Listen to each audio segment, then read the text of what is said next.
de José Luis Gámez Valverde. Fue académico, primero correspondiente en Priego y después se le nombró académico numerario en el año 1968. Y la verdad es que en Priego es un personaje importantísimo en el ámbito de la cultura en la etapa de los años centrales del siglo XX, entre 1950 y 1968. Todo lo que se organizaba en Priego lo organizaba él en temas de cultura, ¿no? Por decir un par de cosas, el periódico Adarve, que todavía existe en Priego, ¿no? Pues lo fundó él, lo financiaba él y lo dirigió durante 800 números que salieron de Adarve, siendo él director. Pero también fue prácticamente el organizador del Festival Internacional de Música, Teatro y Danza, ese es el nombre actual. Entonces fue el Festival de Música y Danza, que se fundó en Priego en el año 48, cuando este tipo de festivales no existían en España nada más que 3, en Santander, en San Sebastián y en Granada. Y a Priego iban primerísimas figuras que causaron asombro en Córdoba, porque no era normal que en un pueblo se dieran espectáculos que en muchas capitales no se daban. Y en fin, en el Casino de Priego fue el alma mater de todas las conferencias y ciclos de música y de cultura que había. O sea, un personaje muy importante, y fue académico de esta casa, donde pronunció su discurso de ingreso como numerario sobre José Álvarez Cubero, otro prieguense ilustre. Y murió pocos meses después de hacer ese discurso de ingreso, en el año 68.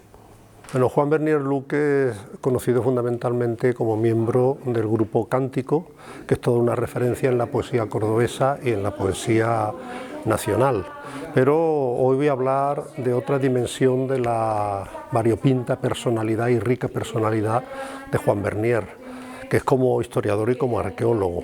No podemos olvidar que fue uno de los que podríamos llamar promotores de la arqueología cordobesa, descubridor de tantos lugares de interés arqueológico a lo largo de sus paseos continuos por toda la provincia.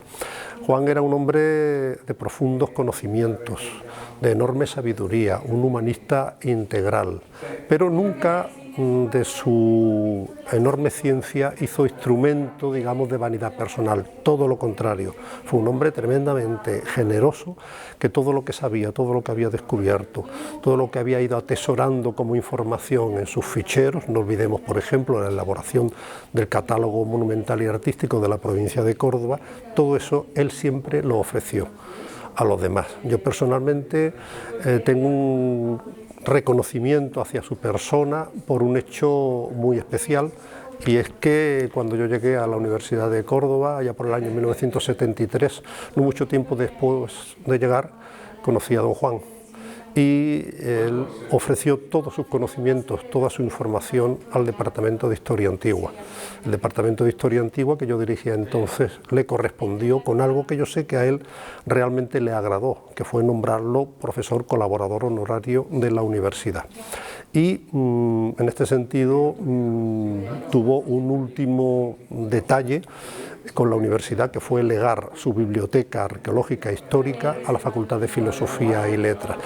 Podríamos citar muchísimas de las publicaciones de Juan Vernier en libros, en el Boletín de la Real Academia de Córdoba, en otras revistas de alcance nacional o de alcance local. Pero yo quisiera destacar, para finalizar esta intervención, que él creó una escuela de jóvenes enamorados de la tierra cordobesa, y todo eso lo fue proyectando sus conocimientos, sus vivencias, sus experiencias en artículos de prensa, además de en libros y en publicaciones. Una persona de grandes conocimientos, de variados conocimientos, un humanista en suma, que hizo de la generosidad una virtud más a las muchas que él tuvo durante toda su vida.